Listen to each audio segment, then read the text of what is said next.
ஒரு ஹிந்து கீதை தெரிஞ்சிருக்கானோ இல்லையோ, ஒரு முஸ்லிம் குரான் தெரிஞ்சிருக்கானோ இல்லையோ, ஒரு கிறிஸ்டியன் பைபிள் தெரிஞ்சிருக்கானோ இல்லையோ, ஒவ்வொரு இந்திய குடிமகனும் இந்திய அடிப்படை சட்டம் தெரிஞ்சிருக்கணும்.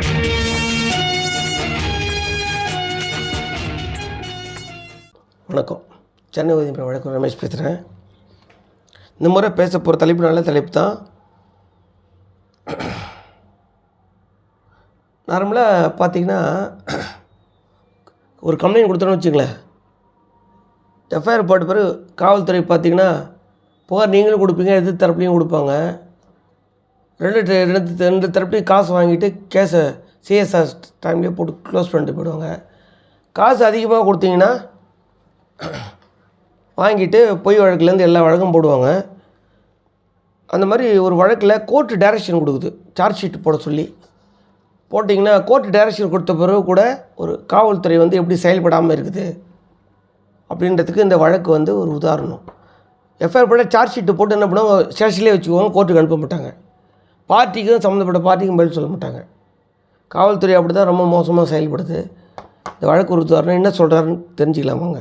நீதியரசர் வேல்முருகன், கிரிமினல் ஓபி நம்பர் பார்த்திங்கன்னா 14,233/2025. இந்த தீர்ப்பு பார்த்திங்கன்னா ஒரு 4-5 பக்கம் தான் இருக்குது. டிஸ்கிரிப்ஷன் பாக்ஸில் கொடுத்துட்றேன்.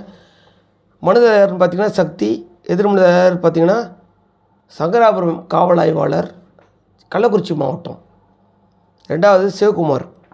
என்ன ப்ரேயர் கேட்குறாருன்னா, இந்த சக்தி என்ன கேட்குறாரு, என் மேலே போட்ட இந்த எஃப்ஐஆர் 629/2023 8/9/2023 சங்கராபுரம் போலீஸ் போட்ட இந்த எஃப்ஐஆர் குவாஷ் பண்ணுங்க அப்படின்னு இதில் கேட்குறாரு.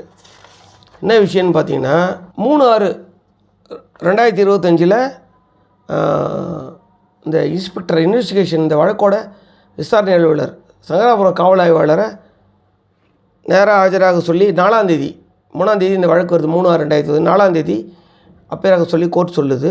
ஏன் எப்படி சொல்லுது அப்படின்னு பார்த்தீங்கன்னா, ஏற்கனவே இந்த கோர்ட் 1/3/2024 கிரிமினல் ஓபி நம்பர் 4957/2024 என்ற வழக்கில் ஃபைனல் ரிப்போர்ட் போடு, இல்லை க்ளோஸ் பண்ணால் பதில் கொடு இந்த எஃப்ஐஆர் மேலே அப்படின்னு ஒரு டைரக்ஷன் கொடுத்துருக்குது. அதை இந்த சங்கராபுரம் காவல் ஆய்வாளர் பின்பற்றாததால் அவரை நீதிமன்றத்தில் நேராக ஆஜராக சொல்லுது. அதே மாதிரி 4ஆம் தேதி நீதிமன்றத்தின் முன்னே அந்த காவல் ஆய்வாளர் சங்கராபுரம் காவல் ஆய்வாளர் கள்ளக்குறிச்சி மாவட்டம் அவர் என்ன சொல்கிறாருன்னா, விநாயக முருகன் அவர் ஆஜராகிறாரு. என்ன கொடுமைன்னு பார்த்தீங்கன்னா, 4ஆம் தேதி ஆஜராகிறார். 3ஆம் தேதி தான் அவர் சார்ஜ் ஷீட்டை இந்த வழக்கோட குற்றப்பத்திரிக்கை ஆன்லைனில் பதிவு பண்ணுறார். கோர்ட் எப்போ உத்தரவு போடுது, 1/3/2024 உத்தரவு போடுது. ஆனால் இந்த கேஸை போட்ட பிறகு அவசரமாக இந்த வழக்கிலேருந்து தப்பிச்சுக்கணும், கோர்ட்டு நடவடிக்கையிலேருந்து பண்ணுறாரு. கோர்ட் என்ன சொல்லுது, இது கோர்ட்டை ஏமாத்துறதுக்காக இவர் கோர்ட் ஏற்கனவே உத்தரவு போட்டோம், இதில் சார்ஜ் ஷீட் போடுங்க, இல்லை க்ளோஸ் பண்ணிங்கன்னா பண்ணுங்கன்னு 2024 உத்தரவு போட்டோம். இது பண்ணுறது வேணும்னே பண்ணியிருக்கிறாரு, ஒழுங்காக பண்ணலை இவர். கோர்ட் ஏற்கனவே முன்னாடி போட்ட உத்தரவை இவர் பின்பற்றலை அப்படின்னு சொல்லிவிட்டு அது மட்டும் சொல்லலை. இதே என்ன சொல்கிறது, கோர்ட் என்ன சொல்லுதுன்னா,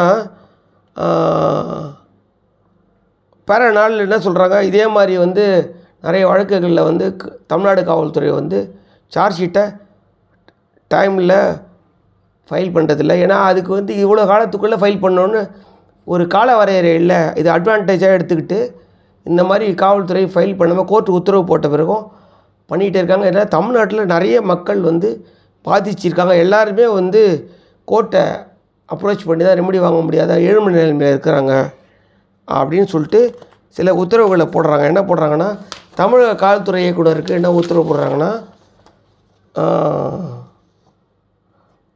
இவர் பேரில் டிபார்ட்மெண்ட் ஆக்ஷன் எடுங்க, கோர்ட் ஆர்டர் ஏற்கனவே 1/3/2024 போட்ட உத்தரவை பின்பற்றாததுக்கு நடவடிக்கை எடுங்க அப்படின்னு போட்டு கள்ளக்குறிச்சி எஸ்பிக்கு என்ன சொல்கிறாங்க, இமீடியட்டாக இந்த சங்கராபுரம் இன்ஸ்பெக்டர் விநாயக முனை சஸ்பெண்ட் பண்ணுங்க அப்படின்னு சொல்லிட்டு இந்த எடுத்த நடவடிக்கை எடுத்த விவரத்தை டிஜிபியும் கள்ளக்குறிச்சி எஸ்பியும் 7/7/2025 அன்றைக்கி சொல்லுங்கள், நீதிமன்றத்தில் எடுத்த நடவடிக்கை அறிக்கையை தாக்கல் பண்ணுங்கன்னு சொல்லி இந்த உத்தரவு போட்டிருக்காங்க. மேற்கொண்டு இந்த விஷயத்தில் நீதிமன்றம் என்ன விஷயம் நடவடிக்கை எடுத்ததுன்றதை தீர்ப்பு விவரத்தை ஹைகோர்ட் வெப்சைட்டில் ஏற்றின பிறகு நாங்கள் உங்களுக்கு சொல்கிறோம். இதில் நம்ம என்ன தெரிஞ்சுக்கணும்னு பார்த்தீங்கன்னா, காவல்துறை தூங்கும் துறையாக தான் இருக்குது. காவல்துறை உங்கள் நண்பன் அப்படின்னு சொல்கிறதெல்லாம் பொய். என்ன உத்தரவு போட்டாலும் சரி நீதிமன்றம் நம்மளை யார் என்ன பண்ணுவா அப்படின்னு தான் காவல்துறை மெத்தனமாக இருக்குது. இந்த மாதிரி நீதிபதிகள்கிட்ட போது மாட்டிக்கிறாங்க, சஸ்பெண்ட் ஆகிடாங்க. இப்போ டிபார்ட்மெண்ட் ஆக்ஷன் எடுக்கும்போது பார்த்திங்கன்னா அவர் நிறைய இன்க்ரிமெண்ட் கட் ஆகும். அவரை டீப் ரிப்போர்ட் கூட பண்ணுறதுக்கு வாய்ப்புகள் இருக்குது. இன்ஸ்பெக்டர் எஸ்ஐயாக குறைக்கலாம், இல்லை ஏட்டையாவாக குறைக்கலாம். அவர் ஒரு நீதிமன்றம் உத்தரவு போடுது. நிறைய காவல்துறையினர் கோர்ட் உத்தரவு வந்தவரை கூட மதிக்காத போக்கு இருக்குது. நாங்கள் நீதிமன்ற அவமதிப்பு வழக்கு நோட்டீஸ் கொடுத்த பிறகு தான் அவசர அவசரமாக அந்த வேலையை பார்க்குறாங்க. அது வரைக்கும் காவல்துறை தூங்குது. இந்த நீதியரசர் வேல்முருகன் பார்த்திங்கன்னா கடுமையான நடவடிக்கை எடுக்க சொல்லியிருக்கார். 4ஆந்தேதி வர 3ஆந்தேதி வர சொல்கிறாரு. வழக்கு விசாரணைக்கு வருது. அன்றைக்கி பார்த்துட்டு ஏன் ஏற்கனவே நாங்கள் போட்ட உத்தரவை பின்பற்ற 4ஆந்தேதி வர சொன்ன பிறகு 3ஆந்தேதி தான் இவர் சார்ஜ் ஷீட்டே ஆன்லைனில் ஃபைல் பண்ணுறார்.